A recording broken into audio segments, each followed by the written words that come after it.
Friends, कैसे हैं आप सब। मैं हुई सर, आप देख रहे हैं मेरा यूट्यूब चैनल नर्सिंग चैनल। और फ्रेंड्स, आज हम देखेंगे चैप्टर 2 बायोलॉजी। हमारा जो चैप्टर फर्स्ट है ऑर्गेनिज्म रिप्रोडक्शन इन ऑर्गेनिज्म वो कंप्लीट हो चुका है। हमारा चैप्टर सेकंड है sexual reproduction in flowering plants. ठीक है, फ्लावरिंग प्लांट्स में कैसे सेक्सुअल रिप्रोडक्शन होता है उसके बारे में हम देखेंगे। ये हम जो पूरा आपका सिलेबस है 12th बायोलॉजी एनसीईआरटी बोर्ड, उसी के सिलेबस के अकॉर्डिंग हम पूरा एक एक चैप्टर को देख रहे हैं, एक एक टॉपिक को कवर कर रहे हैं। आप यहाँ से नोट्स बना के अपना थ्योरी एग्जाम का तैयारी कर सकते हैं। साथ में आपका नीट और कॉम्पिटिटिव एग्जाम, जो भी कॉम्पिटिटिव एग्जाम है एनसीईआरटी बोर्ड, सभी के लिए ये जो है हेल्पफुल होगा। ठीक है, तो यहाँ पे आपको नोट्स भी मिल जाएंगे और आपको यहाँ पे एक्सप्लेनेशन भी मिलेगा। तो चैप्टर 2 आज से स्टार्ट होगा हमारा। चैप्टर फर्स्ट के 4 वीडियो बने हैं, उसमें पूरा कवर है, नोट्स भी मिल जाएंगे उसमें भी आपको। आज से चैप्टर 2 स्टार्ट है, तो चलिए स्टार्ट करते हैं sexual reproduction in flowering plants. अगर आप इस चैनल पे नए हैं तो चैनल को सबसे पहले सब्सक्राइब कर लो, ताकि आपको डेली डेली नए नए वीडियो मिल सके। ठीक है, और अपने फ्रेंड लोगों को भी ये वीडियो शेयर कर देना, ताकि सबको घर बैठे ऑनलाइन क्लासेस का फ़ायदा हो सके। ठीक है, तो सेक्सुअल रिप्रोडक्शन क्या होता है। Sexual reproduction it is a process, ये हमने प्रीवियस क्लास में भी देखा है सेक्सुअल रिप्रोडक्शन और सेक्सुअल रिप्रोडक्शन में कि क्या होता है। It is a process of development of new organism from two parents between the fusion of male gametes and female gametes. यहाँ पे क्या होता है कि मेल गैमेट और फीमेल गैमेट्स की फ्यूजन से क्या बनता है, जाइगोट का फॉर्मेशन होता है। और इसमें क्या होता है, 2 पेरेंट्स की नीड होती है। तो ये जो प्रोसेस है कि पेरेंट्स की गैमेट आएंगे और फ्यूजन करेंगे, फ्यूजन होकर के जाइगोट का फॉर्मेशन करेंगे, ये जो हमारा प्रोसेस है सेक्सुअल रिप्रोडक्शन कहलाता है। अब हम बात करेंगे कि sexual reproduction in flowering plant. Flowering plant में हम देखते हैं सेक्सुअल रिप्रोडक्शन। तो जो हमारा चैप्टर 3 होगा वो हम ह्यूमन बॉडी में देखेंगे। ठीक है, तो पहले फ्लावरिंग प्लांट का देख लेते हैं। तो फ्लावर का कुछ स्ट्रक्चर होता है, जैसे ये वाला पार्ट जो होता है उसको रिसेप्टर बोलते हैं। ठीक है, जो ग्रीन कलर का रहता है फ्लावर में, और ये वाला को थैलस और इसको स्टॉक, ये दोनों को टोटल रिसेप्टर बोलते हैं, जहाँ पे हम फ्लावर को पकड़ते हैं। फिर कुछ ग्रीन कलर के ऐसे लगे होते हैं, उसको बोलते हैं सेपल। सेपल होता है वो। फिर उसके बाद बीच में जो होता है कार्पल। कार्पल के 3 पार्ट्स होते हैं, स्टिग्मा, स्टाइल और ओव्यूल। ये कार्पल जो है फीमेल पार्ट होता है और जो सेपल होता है वो मेल पार्ट होता है। ठीक है, और यहाँ पे इसको ये जो पंखुड़ियाँ जो होती है उसको बोलते हैं पेटल। और जो एंथर है वो मेल रिप्रोडक्टिव पार्ट होता है फ्लावर का, एंथर एंड फिलामेंट, जिसको बोलते हैं स्टैमन। ठीक है, तो ये पूरे स्ट्रक्चर है, आपको ये याद रखना है कि कौन सा फीमेल पार्ट है। ये जो कार्पल है ये बीच वाला, स्टिग्मा, स्टाइल, ओव्यूल, ये कौन सा है, हमारा फीमेल रिप्रोडक्टिव पार्ट्स। ठीक है, ये वाला जो है। फिर उसके बाद जो मेल रिप्रोडक्टिव पार्ट्स है वो ये है, यहाँ पे दिख रहा है आपको स्टेमन करके लिखा हुआ है। स्टेमन में एंथर और फिलामेंट इधर लिखा हुआ है रेड कलर में। ठीक है, एंथर एंड फिलामेंट्स आ जाते हैं। फिर उसके बाद आता है आपका ये स्ट्रक्चर हो गया। स्ट्रक्चर के बाद आता है आपका फ्लावर। मॉडिफाइड सूट होते हैं, जो फ्लावर होते हैं वो क्या होते हैं, मॉडिफाइड सूट होते हैं, रिप्रोडक्टिव स्ट्रक्चर ऑफ एंजियोस्पर्म। ठीक है, ये जो है जितने भी एंजियोस्पर्म होते हैं उसमें सेक्सुअल रिप्रोडक्शन पाया जाता है। तो ये 2 मेन इसके फीचर्स हैं। फिर उसके बाद आता है प्रोसेस। तो देयर आर 3 प्रोसेस, जैसे हमने रिप्रोडक्शन ऑर्गेनिज्म में देखा था, pre fertilization, fertilization, post fertilization. वैसे ही यहाँ पे जो फ्लावरिंग प्लांट है उसमें भी क्या होते हैं, प्रोसेस होते हैं, fertilization, pre fertilization, post fertilization. तो इसमें प्री फर्टिलाइजेशन है, डबल फर्टिलाइजेशन और पोस्ट फर्टिलाइजेशन है। तो हम 1 बाय 1 एक एक को देखेंगे यहाँ पे। तो सबसे पहले देखते हैं हम लोग प्री फर्टिलाइजेशन। तो प्री फर्टिलाइजेशन के फर्दर डिवाइडेड इनटू 4 टाइप्स। ठीक है, 4 कैटेगरी है इसके अंदर। फर्स्टली क्या होता है प्री फर्टिलाइजेशन में, pollen grain formation, pollen grain बनेंगे। फिर एम्ब्रियो सैक फॉर्मेशन। ये भाई पॉलन ग्रेन फॉर्मेशन यानी कि मेल गैमेट्स मान सकते हो आप लोग। एम्ब्रियो सैक फॉर्मेशन यानी कि फीमेल गैमेट्स मान सकते हो। फिर यहाँ पे पॉलिनेशन यानी कि ये ट्रांसमिशन होगा, जो पॉलन ग्रेन है उसका एम्ब्रियो सैक की ओर ट्रांसमिशन होगा, पॉलिनेशन कहलाएगा वो। फिर पॉलन पिस्टल इंट्रैक्शन, दोनों के बीच में इंट्रैक्शन होगा एम्ब्रियो और पॉलन ग्रेन के बीच में। ठीक है, तो ये हम 4 स्टेप देखेंगे प्री फर्टिलाइजेशन में, एक एक को डिटेल अच्छे से देखेंगे। तो फर्स्ट आता है हमारा पॉलन ग्रेन फॉर्मेशन। अब ये पॉलन ग्रेन फॉर्मेशन जो है फर्दर डिवाइडेड इनटू 3 टाइप्स, जिसमें है स्टैमन। स्टैमन के बाद है आपका स्टेमन के बाद है 1 सेकेंड, स्टेमन के बाद है सेकंड है माइक्रोस्पोरोजेनेसिस, थर्ड है पॉलन ग्रेन। ठीक है, तो आपको जो ये वाला जो है आपका स्टेमन, पॉलन ग्रेन फॉर्मेशन, इसमें तीन सब कैटेगरी है और स्टेमन, माइक्रोस्पोरोजेनेसिस और पॉलन ग्रेन फॉर्मेशन। तो ये तीन आप पॉलन ग्रेन फॉर्मेशन के अंदर देखेंगे। तो फर्स्टली पॉलन ग्रेन फॉर्मेशन में आपका है स्टेमन। तो स्टेमन क्या होता है, ये मेल रिप्रोडक्टिव पार्ट होता है। मेल रिप्रोडक्टिव पार्ट मीन्स यहाँ पे जो स्टेमन है वो एंथर और फिलामेंट का बना होता है, ठीक है। मेल रिप्रोडक्टिव एंजियोस्पर्म यहाँ पे लिखा हुआ है, आप ये सबको नोट्स में लिख सकते हैं। स्टेमन is a distinguishing and formation of anther and filament, ठीक है। तो स्टेमन क्या करता है, एक स्टेमन जो है फॉर्मेशन होता है एंथर और फिलामेंट का, जो ये वाला पार्ट है, ठीक है, जो हमने स्ट्रक्चर में देखा था यहाँ पे, ये वाला, ये जो स्टेमन लिखा है वही जो फिलामेंट होता है और एंथर होता है, उसी से ही मिलके बना, उसी को ही बोलते हैं हम लोग स्टेमन। तो स्टेमन क्या होता है, एक बाइलोब्ड होता है और इसमें क्या होता है, पोलन सैक होते हैं एंथर के अंदर। एंथर के अंदर क्या 4 पोलन सैक होते हैं। ये बाइलोब्ड है। बाइलोब्ड के बाद ये वाला डायग्राम देखिए, 4 पोलन सैक है, ये जो गोला गोल मतलब पोलन सैक लिखा हुआ है, ठीक है। और ईच पोलन सैक में क्या होते हैं, पोलन ग्रेन प्रेजेंट होते हैं और इसको लाइन ऑफ डिसेंस बोलते हैं, जो कि बर्स्ट एंड स्प्लिट होने से प्रिवेंट करते हैं हमारे पोलन ग्रेन को, ठीक है। तो स्टेमन में ये 4 पार्ट, फिर इसके बाद एक और डायग्राम आता है, उससे आपको एक क्लियर समझ आ जाएगा। अगर आप नोट्स बना रहे हैं तो फर्स्टली ये डायग्राम को बनाना, फिर सेकंड में ये डायग्राम को, फिर इसके बाद एक और डायग्राम दिखाएंगे उसको। तो स्टेमन क्या होता है, यहाँ पे stamen is a formation as anther and filament, it is a bilobed and it is in present 4 sac and each sac present pollen grain, ठीक है। और ये लाइन ऑफ डिस्टेंस होते हैं जो कि पोलन ग्रेन को बर्स्ट और स्प्लिट होने से प्रिवेंट करते हैं। फिर आता है each pollen sac large number of pollen grain present and each sac lie in the corner of dithecous anther, ठीक। तो यहाँ पे ये बोला गया है कि ये है हमारा पोलन सैक, ये पोलन सैक है। फिर इसमें क्या होते हैं, पोलन ग्रेन प्रेजेंट होते हैं और ये पोलन ग्रेन कहाँ प्रेजेंट होते हैं, बोल रहे डाइथिकस एंथर, यानी कि anther corner of dithecous anther, ये कॉर्नर में प्रेजेंट होते हैं, ठीक है। तो मैं जो बोल रही थी आपको 2 डायग्राम उस पेज में दिखाई थी, उसके बाद आपको ये वाला डायग्राम को बनाना है। इसमें हम लोग पूरा एक एक लेयर को पढ़ेंगे जो एंथर होता है उसका। तो डाइथिकस एंथर क्या होता है, इसी जो एंथर है उसको ही डाइथिकस एंथर बोलते हैं, बट इसमें कनेक्टिव टिश्यू रहते हैं, ठीक है। Anther that contain 2 lobe that join together by non sporogenous tissue which is called connective tissue. डाइथिकस anther वो होता है जो कि कनेक्टिव टिश्यू से कनेक्ट होता है, ये बाय 2 लोब होते हैं एंथर में और ये कनेक्टिव टिश्यू से कनेक्ट होते हैं, उसी को बोलते हैं डाइथिकस एंथर। अब यहाँ देखते हैं आर्किस्पोरियल सेल। आर्किस्पोरियल सेल क्या होता है, ये जो एंथर होता है इसका जो सेल वाल है वो पूरा जो सेल है वो आर्किस्पोरियल सेल से बना होता है, मतलब इस आर्किस्पोरियल सेल के लेयर से ही एंथर हमारा बना होता है। यहाँ पे देखिए, अ सेल और a primitive group of cell that form cell from which spore are develop, जिसमें मतलब ये एक सेल वॉल लेयर होता है और इसमें क्या होता है कि स्पोर जो है यहाँ पे डेवलप होते हैं, ठीक है।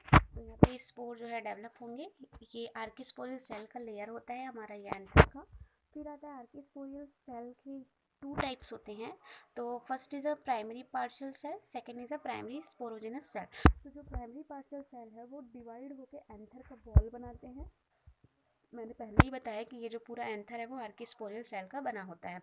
तो जो और ये 2 टाइप्स के होंगे, first is a primary partial cell and second is a primary sporogenous cell. तो जो प्राइमरी पार्शियल सेल होता है वो एंथर वॉल का फॉर्मेशन करता है, यानी कि ये आउटर वॉल का फॉर्मेशन करेगा, बनेगा किससे, प्राइमरी पार्शियल सेल से। फिर उसके बाद है प्राइमरी स्पोरोजिनस सेल। अब इस स्पोरोजिनस सेल डिवाइड होके क्या बनाएगा, पीएमसी बनाएगा। PMC means pollen mother cell या माइक्रोस्पोर मदर सेल, ठीक है। तो ये कहाँ पे होगा, ये वाला, ये जो डॉट डॉट दिख रहा है ना आपको, जो हमारा वो है पोलन ग्रेन, ठीक है, वही क्या है हमारा पीएमसी, ठीक है। तो यहाँ पे देखिए कि ये पूरा जो है किससे बना होता है, आर्किस्पोरियल सेल से बना होता है। बट जो आर्किस्पोरियल सेल है वो 2 टाइप्स के होते हैं, primary partial cell, primary partial cell divide होकर एंथर का वॉल बस बनाता है, ठीक है। फिर जो ये सेकंड प्राइमरी स्पोरोजिनस सेल, यहाँ पे लिखा है स्पोरोजिनस सेल, तो ये किसको बनाएगा, स्पोर को बनाएगा। और वो स्पोर कैसा होगा, पोलन मदर सेल या माइक्रोस्पोर मदर सेल, ठीक है।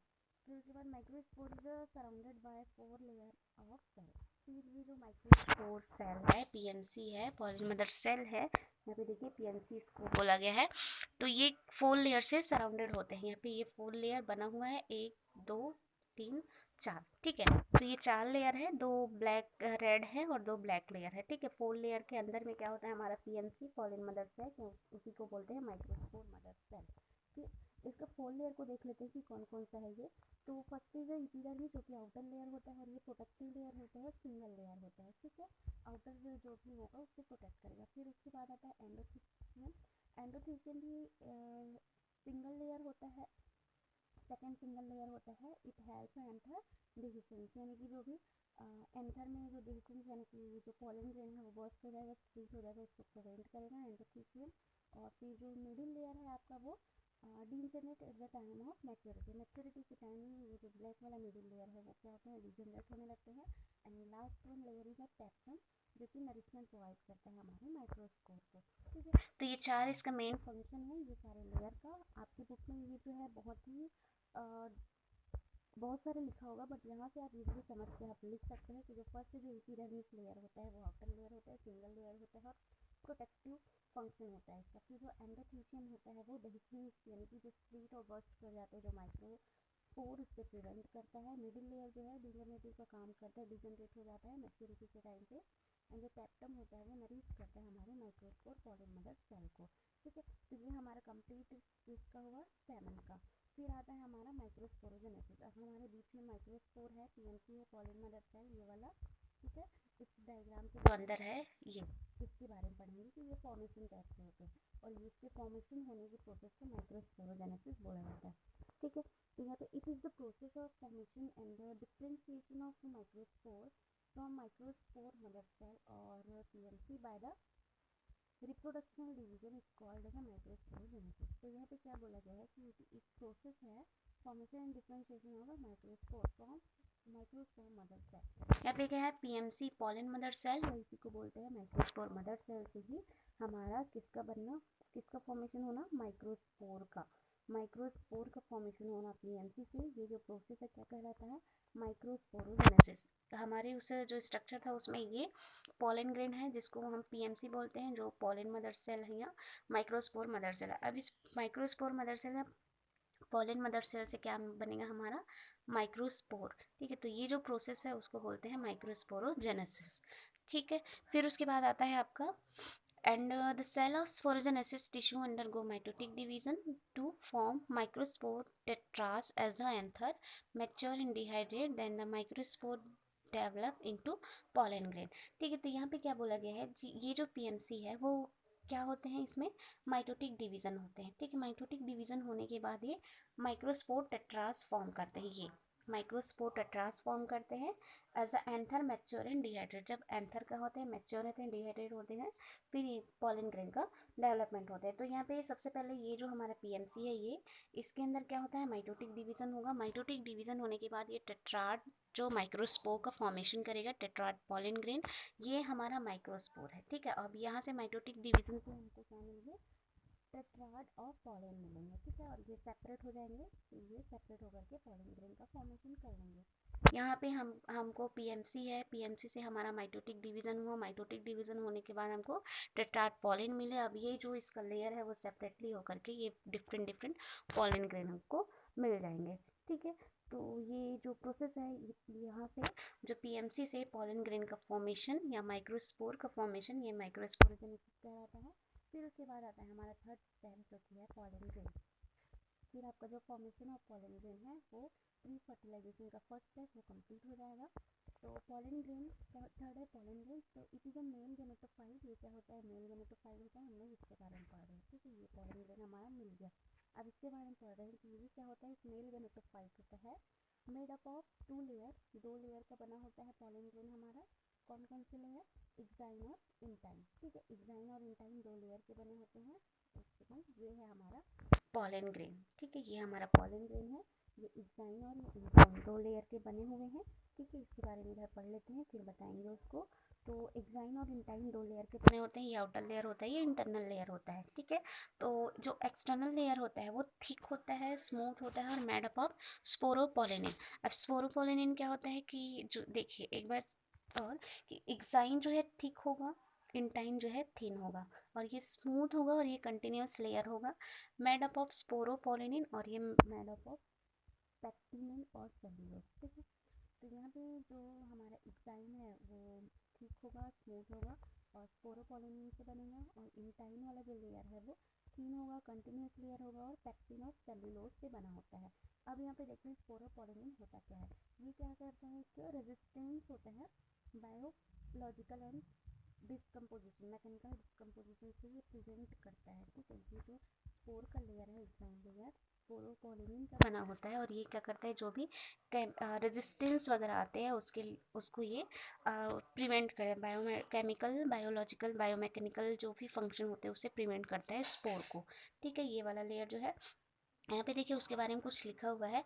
It actually present the pollen grain for long period and it also possessive protein for enzymatic compatibility reaction. ये क्या होते हैं कि मतलब बहुत टाइम तक ये प्रेजेंट होते हैं पॉलन ग्रेन में और ये जो है कोई भी इंजाइमेटिक रिएक्शन होने नहीं देते हैं उसमें, यानी कि कोई भी उसमें चेंजेस होने नहीं देते हैं। बाहरी जो भी केमिकल हो गया, मैकेनिकल फंक्शन हो गया, ये सब का कोई भी रिएक्शन होने नहीं देता है स्पोर पे, इसलिए ये प्रोटेक्टिव भी होता है। स्पोरोपोलिन का बना होता है एक्साइन लेयर। ठीक है, फिर इंटाइन लेयर जो है पैक्टिन और सेलुलोज का बना होता है। तो देख लेते हैं पॉलन ग्रेन का स्ट्रक्चर।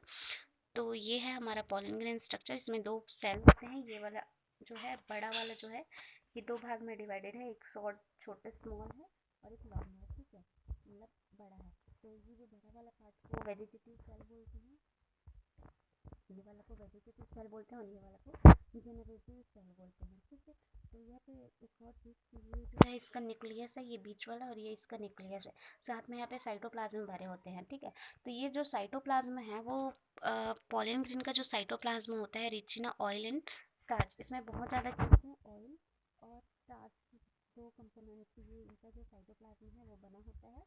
फिर उसके बाद जो सेल है इसमें टू सेल होते हैं, वेजिटेटिव सेल और जेनेरेटिव सेल। मैंने बता दिया, ये जो लॉन्ग वाला है वो वेजिटेटिव सेल, ज़्यादा वाला पार्ट है वो, और ये स्मॉल पार्ट जो है वो जनरेटिव सेल है। ठीक है, तो यहाँ पे देखिए nucleus of pollen grain increase in size and it divide mitotically to form two unequal cell size. ठीक है, तो ये यहाँ पे जो है न्यूक्लियस, पॉलन ग्रेन का जो न्यूक्लियस है वो साइज में बढ़ते जाते हैं और ये डिवाइड हो जाते हैं टू न्यूक्लियस में। ठीक है, एक पार्ट स्मॉल होगा, एक पार्ट जो है लॉन्ग होगा। तो यहाँ पे जो लॉन्ग वाला होता है, जो बड़ा पार्ट होता है, उसको वेजिटेटिव सेल बोलते हैं, स्मॉल वाला को जेनरेटिव सेल बोलते हैं। तो जो वेजिटेटिव सेल है वो बिग होगा, देखने में ही हमको पता चल रहा है कि ये बिग है। लार्ज इरेगुलर न्यूक्लियस, और इसका न्यूक्लियस जो इरेगुलर है, कोई साइज शेप नहीं है इसका। फिर it is abundant food reserve, और ये बहुत सारे फूड को रिजर्व करके रख सकता है। It is responsible for formation of microspore, और ये वाला जो पार्ट होता है यही रिस्पॉन्सिबल होता है हमारे माइक्रोस्पोर के फॉर्मेशन करने में। ठीक है, तो ये मेन फीचर है इसकी। फिर आता है हमारा जनरेटिव सेल, ये क्या होंगे, स्मॉल होंगे, इन्वॉल्व इन सिंगेनी, सिंगेनी का मतलब फर्टिलाइजेशन जो होता है वही है सेम। तो ये जो है सिंगेनी के लिए इन्वॉल्व होते हैं, ये वाला जो पार्ट है वो। और डेंस साइटोप्लाज्म एंड न्यूक्लियस, इसका जो न्यूक्लियस ऑफ साइटोप्लाज्म है वो डेंस होते हैं। ठीक है, तो ये हमारा यहाँ पे जो है हमारा जो फर्स्ट है पॉलन ग्रेन, वो वाला कंप्लीट हुआ। ठीक है, फिर एक टर्म आते हैं पॉलन वायबिलिटी। पॉलन वायबिलिटी यानी कि पॉलन कब तक जो है फंक्शनल होता है। ठीक है, तो यहाँ पे the period from which the pollen grain viable और फंक्शनल, पॉलन वायबिलिटी उस पीरियड को बोला जाता है जब पॉलन ग्रेन जो है वायबल होते हैं और फंक्शनल होते हैं। ये इसका टाइम जो है 30 मिनट्स तक के होते हैं। One pollen grain viable only 30 minutes. ठीक है, और ये डिपेंड करता है कि ये कितने टाइम तक अवेलेबल रहेंगे, इसके टेम्परेचर और ह्यूमिडिटी पर डिपेंड करेगा। और यहाँ पे एक पॉलन बैंक होता है। पॉलन बैंक में ये है कि ये जो पॉलन ग्रेन है इसको प्रिजर्व करके रखा जाता है पॉलन बैंक में। ठीक है, तो वो पॉलन बैंक में जो है क्रायो प्रिजर्व भी करते हैं, और जो है लिक्विड नाइट्रोजन के साथ माइनस 196 डिग्री सेल्सियस टेम्परेचर पर इसको स्टोर करके रखा जाता है पॉलन बैंक। ठीक है, जैसे कि ब्लड बैंक में ब्लड को स्टोर करके रखते हैं, वैसे ही पॉलन बैंक पे जो है पॉलन ग्रेन को स्टोर करके रखा जाता है। उसका टेम्परेचर जो है -196 डिग्री सेल्सियस और लिक्विड नाइट्रोजन के साथ इसको स्टोर करके रखा जाता है। तो पॉलन वायबिलिटी यहाँ पे और बनी रहती है, 30 मिनट्स तक के उसको रख सकते हैं। ठीक है, तो ये पूरा हमारा जो फर्स्ट स्टेप था यहाँ पे बता देती हूँ आपको, ये वाला।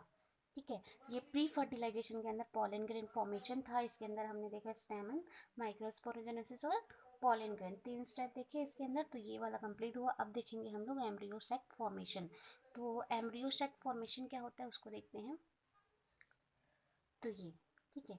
एम्ब्रियो सेक फॉर्मेशन में भी 3 पार्ट है। ये हमने पूरा अभी मेल पार्ट्स देखे जो कि एंथर फिलामेंट से हमको पॉलन ग्रेन का फॉर्मेशन होगा। अब देखेंगे हम लोग एम्ब्रियो सेक फॉर्मेशन जो कि एक फीमेल पार्ट होता है फ्लावर का, स्टिग्मा, स्टाइल और ओव्यूल। ठीक है, तो यहाँ पे जो है इसको भी 3 भाग में डिवाइड किया गया है। जैसे यहाँ पे पिस्टिल है, वहाँ पे स्टेमन था, यहाँ पे मेगा स्पोरोजेनेसिस है, वहाँ पे माइक्रो स्पोरोजेनेसिस था, और वहाँ पे पॉलन ग्रेन का फॉर्मेशन हो रहा था, यहाँ पे एम्ब्रियो सेक का फॉर्मेशन होगा। सेम है, जस्ट थोड़ा सा अपोजिट है, बाकी पूरा सेम है।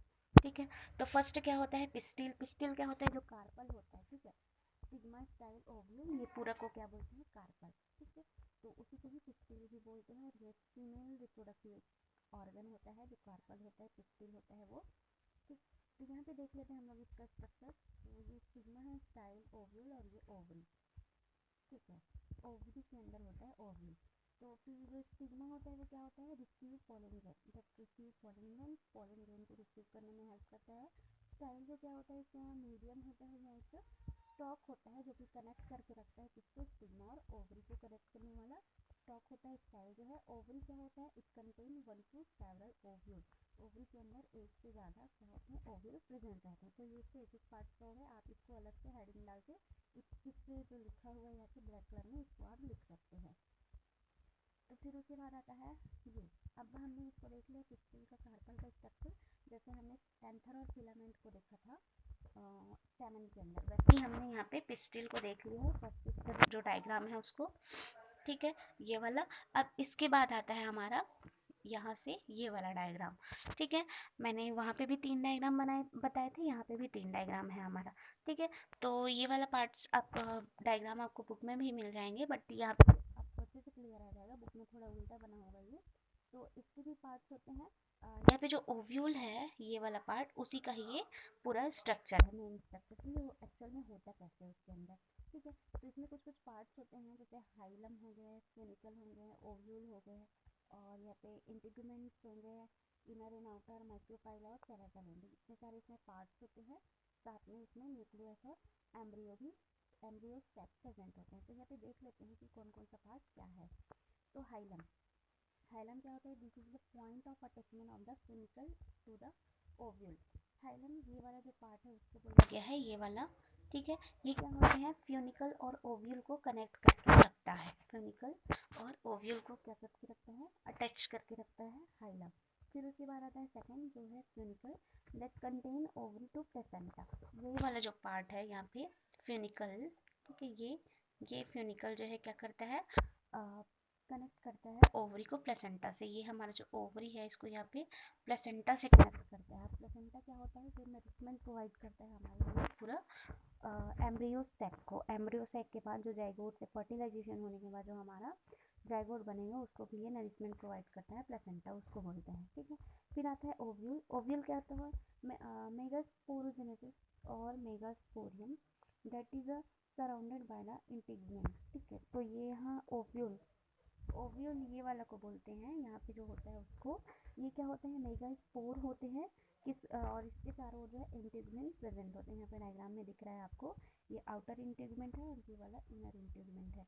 ये आउटर और ये इनर। अब इसके अंदर क्या है, हमारे ओव्यूल है, वही बोला गया है यहाँ पे। ठीक है, ओव्यूल को ही मेगा स्पोर बोलते हैं, जो कि मेगा स्पोरोजेनेसिस से हमको मिलता है, जो हमारा सेकेंड स्टेप है।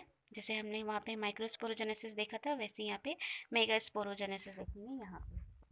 ठीक, फिर उसके बाद आपका इंटीग्यूमेंट एंड माइक्रोपाइल। तो माइक्रोपाइल ये होता है आपका, ये जो सैलाइवल एंड है वो स्टार्टिंग पॉइंट होता है हमारे इंटीग्यूमेंट का, और जो माइक्रोपाइल होता है जस्ट अपोजिट होता है किसके, सैलाइवल एंड के। तो यहाँ पे ये पूरा पार्ट आपको समझ आ गया है, funicle, hilum, micropyle and outer integument, nucleus, ये वाला जो पार्ट है न्यूक्लियस, और ये वाला एम्ब्रियो सेक, फिर सैलाइवल एंड। ठीक है, तो ये पार्ट आपको याद रखना है हमेशा के लिए, और ये बनाना भी पड़ता है आपको एग्जाम में, थियोरेटिकल एग्जाम है उसमें। तो ये हमारा फर्स्ट पार्ट जो है पिक्चर, वो हमने देखा है। इसका एक और डायग्राम है यहाँ पे, जो इसका टाइप्स है। ठीक है, ये जो इंटीग्यूमेंट है, ये इंटीग्यूमेंट का टाइप्स है कि जो फ्लावर प्लांट में है कितने इंटीग्यूमेंट के अकॉर्डिंग ही ये ओव्यूल का टाइप पढ़ेंगे हम लोग। ठीक है, कि ये तो हमारा कंप्लीट ओव्यूल ही है, ओव्यूल के बारे में पढ़ते हैं। ठीक है, तो इसमें यहाँ पे दो इंटीग्यूमेंट दिख रहा है आपको, आउटर इंटीग्यूमेंट और इनर इंटीग्यूमेंट।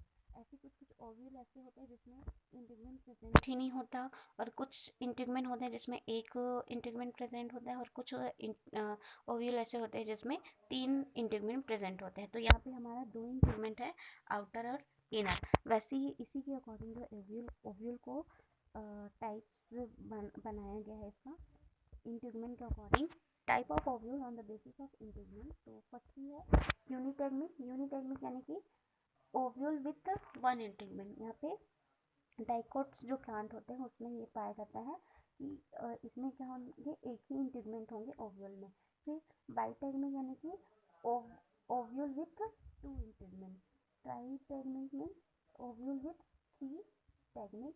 और फिर जो एटेगमिक यानी कि एब्सेंस होगा यहाँ पे, विदाउट एनी इंटीग्यूमेंट।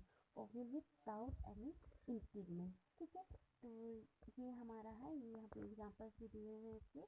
और आप ये याद रखना कि यूनिटेगमिक यानी कि एक इंटीग्यूमेंट होंगे हमारे ओव्यूल में, बाइटेगमिक यानी कि 2 इंटीग्यूमेंट होंगे हमारे ओव्यूल में, और ट्राइटेगमिक में 3 इंटीग्यूमेंट होंगे, और एटेगमिक में एब्सेंस ऑफ इंटीग्यूमेंट यानी कि विदाउट एनी इंटीग्यूमेंट।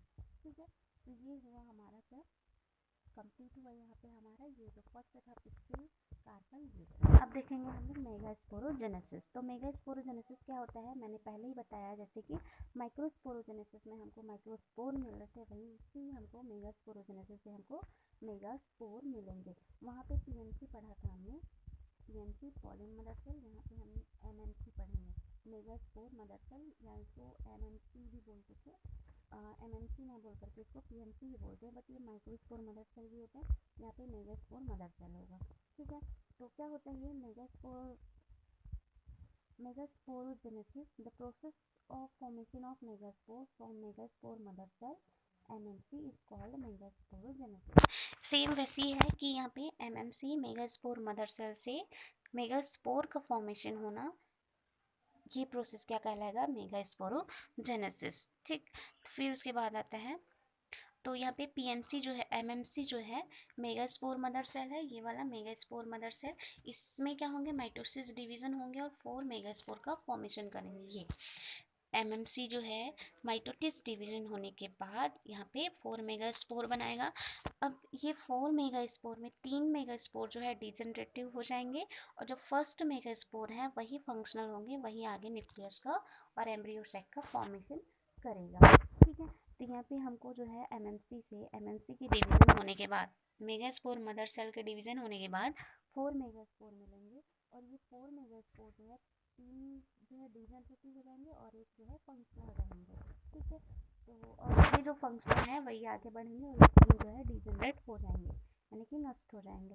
ठीक है, इन majority of flowering plant 1 megaspore is functional while an other 3 degenerate in the functional megaspore is able to develop female gametophyte. ठीक है, तो यहाँ पे लिखा हुआ है कि इसी से रिलेटेड मेगास्पोर के अंदर आप इसको लिख सकते हो, ये पॉइंट को।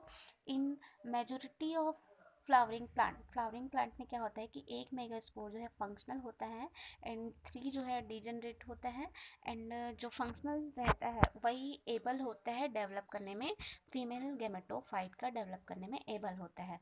तो यहाँ पे एक टर्म आता है monosporic development. Monosporic development, mono means single. ठीक है, मोनोस्पोरिक डेवलपमेंट वो प्रोसेस होता है जिसमें एक ही स्पोर से, यानी कि यहाँ पे फंक्शनल स्पोर जो मेगा स्पोर है उससे हमारा एम्ब्रियो का डेवलपमेंट होगा, उस एम्ब्रियो सेक का फॉर्मेशन होगा, इसलिए इसको मोनोस्पोरिक बोलते हैं, क्योंकि एक ही मेगा स्पोर से यहाँ पे एम्ब्रियो सेक का फॉर्मेशन होता है। The development of embryo sac from a single mega spore, this process is known as a monosporic development. ठीक है, तो यहाँ पे आपको एक एक चीज़ का टर्म्स का यहाँ पे मिल जाएगा, आप इसको अच्छे से नोट्स बना लेना। अब आता है हमारा मेगा स्पोरोजेनेसिस में, तो यहाँ पे ये कंप्लीट हुआ मेगास्पोरोजेनेसिस, यानी कि एमएमसी से हमको 4 मेगास्पोर मिलेंगे, 4 में 3 डिजनरेटिव रहेंगे, एक फंक्शनल रहेगा। फिर उसके बाद आता है यहाँ पे एम्ब्रियो सेक फॉर्मेशन। अब इस एम्ब्रियो सेक फॉर्मेशन में क्या होंगे कि जो एम्ब्रियो है वो कैसे बनता है, तो यहाँ पे हमको एक मेगास्पोर मिल गया जो कि हमारा फंक्शनल है। अब इस मेगास्पोर का ये जो न्यूक्लियस है, यहाँ पे एक डायग्राम आएगा इससे पहले कि ये वाला, ठीक है, ये हमारा फर्स्ट मेगास्पोर है, न्यूक्लियस मान सकते हैं इसको। या जो फंक्शनल था वो न्यूक्लियस बनाता है। फिर अब इसके बाद ये वाला आएगा, ठीक है, ये वाला। तो इसमें का जो न्यूक्लियस है, यहाँ पे ऐसे मान लो ये, ठीक है। तो अब इसमें का जो न्यूक्लियस है वो क्या करेगा कि जो न्यूक्लियस है उसमें माइटोटिक डिवीजन होंगे, माइटोटिक डिवीजन होके ये जो न्यूक्लियस है वो एक दूसरे के अपोजिट साइड मूव करेंगे, ऐसे अपोजिट साइड मूव करेंगे। फिर ये जो माइटोटिक डिवाइड होके जो दो न्यूक्लियस है वो चार न्यूक्लियस बनेंगे, चार से ये 8 न्यूक्लियस बनाएंगे, और 8 के बाद ये जो है यहाँ पे 8 न्यूक्लियस में डेवलपमेंट होगा। यही हमारा जो है फाइनल एम्ब्रियो सेक होता है, ठीक है। और इसमें फिर ये वाला स्ट्रक्चर आ जाएगा। तो यहाँ पे हम लोग देखते हैं कि होता क्या है एम्ब्रियोसेक फॉर्मेशन। तो जो न्यूक्लियस हमको मिला रहता है मेगास्पोरोजेनेसिस से, जो हमको मेगास्पोर मिला रहता है उसी से हमारा एम्ब्रियोसेक का फॉर्मेशन होता है। तो फिर देख लेते हैं, form the nucleus undergo mitotic division from two nucleus. ठीक है, जो न्यूक्लियस हमको मिला रहता है मेगास्पोरोजेनेसिस से वो माइटोटिक डिवीजन करके टू न्यूक्लियाई बनाता है, ये वाला, ठीक है। फिर उसके बाद इसमें जो division then start move to opposite direction, और ये क्या होते हैं अपोजिट डायरेक्शन में मूव करने लगते हैं ये जो न्यूक्लियस बने हैं वो, ठीक है। फिर इसमें माइटोटिक डिवीजन होंगे और ये 4 न्यूक्लिएट होंगे, यहाँ पे देखिए 4 न्यूक्लिएट होंगे। फिर इसमें डिवीजन होंगे और ये 8 न्यूक्लिएट होंगे, ठीक है। अब फिर फाइनली 8 न्यूक्लिएट हो गए। इन दिस 8 न्यूक्लिएट, तो यहाँ पे जो हमने जो डायग्राम देखा था ये वाला, ठीक है, ये चला चलेगा माइक्रोपाइल, इसको यहाँ पे देखते हैं। तो यहाँ पे जो आप लोग देख रहे हैं ये वाला डायग्राम, इसमें क्या है, ये वाला जो है माइक्रोपाइल एंड होता है और ये वाला चलाचल एंड होता है, ठीक है। और तो यहाँ पे जो सेल होते हैं, ठीक है, जो 8 न्यूक्लियस हमको मिले रहते हैं, वो क्या होते हैं कि जो 3 होते हैं वो इंड इंड पे आते हैं, ठीक है, इधर 3 होंगे इधर 3 होंगे, और जो 2 बीच में प्रेजेंट होते हैं उसको बोलते हैं पोलर न्यूक्लियाई, ठीक है। तो यहाँ पे 6 nucleated they are surrounded by the cell wall के चारों ओर रहेंगे। 6 न्यूक्लिएटेड जो है organize by the cell into the female gametophyte, और ये क्या करेंगे फीमेल गैमेटोफाइट का फॉर्मेशन करेंगे, और जो 2 न्यूक्लिएटेड है वो बीच में रहेंगे जिसको बोलते हैं पोलर न्यूक्लियाई, ठीक है।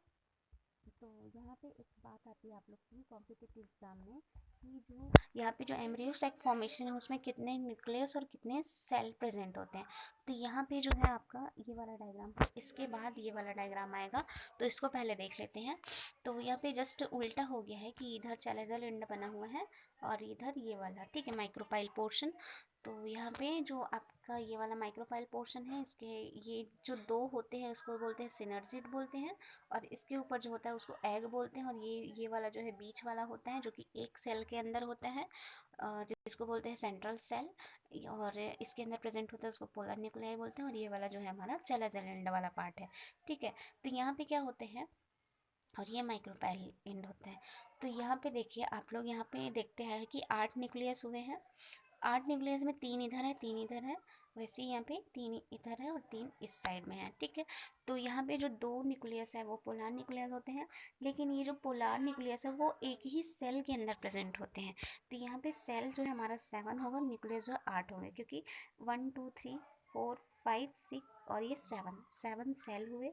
अब यहाँ पे न्यूक्लियस की बात करें तो 1 2 3 4 5 6, और ये जो पोलर न्यूक्लियस है इसमें 2 न्यूक्लियस है, सेल एक है बट न्यूक्लियस 2 है, इसलिए 8 न्यूक्लिएटेड होता है, ठीक है। तो ये आप लोग याद रखना हमेशा, और ये कॉम्पिटिटिव एग्जाम में नीट में आता ही है। तो यहाँ पे आपका जो है एम्ब्रियोसेक फॉर्मेशन कंप्लीट हुआ। तो हमने आज पढ़ा प्री फर्टिलाइजेशन के अंदर जो दो स्टेप था आपका वो कंप्लीट हुआ। पॉलन ग्रेन फॉर्मेशन, इसमें आता है स्टैमेन, माइक्रोस्पोरोजेनेसिस और पॉलन ग्रेन। एम्ब्रियोसेक फॉर्मेशन, इसमें आता है आपका एम्ब्रियोसेक का फॉर्मेशन, मेगास्पोरोजेनेसिस और पिस्टिल, ठीक है, कार्पल। तो ये दोनों हो गए हमारे कंप्लीट। अब देखेंगे हम लोग पॉलिनेशन और पॉलन पिस्टिल इंटरेक्शन, फिर डबल फर्टिलाइजेशन, पोस्ट फर्टिलाइजेशन। तो ये आगे का हम देखेंगे नेक्स्ट वीडियो में। तो बाय बाय, नेक्स्ट वीडियो का वेट कीजिए आप लोग, तब तक के लिए इसको कीप रिवाइजिंग, ठीक है फ्रेंड्स, मिलते हैं हमारे नेक्स्ट वीडियो पे। Thank you so much.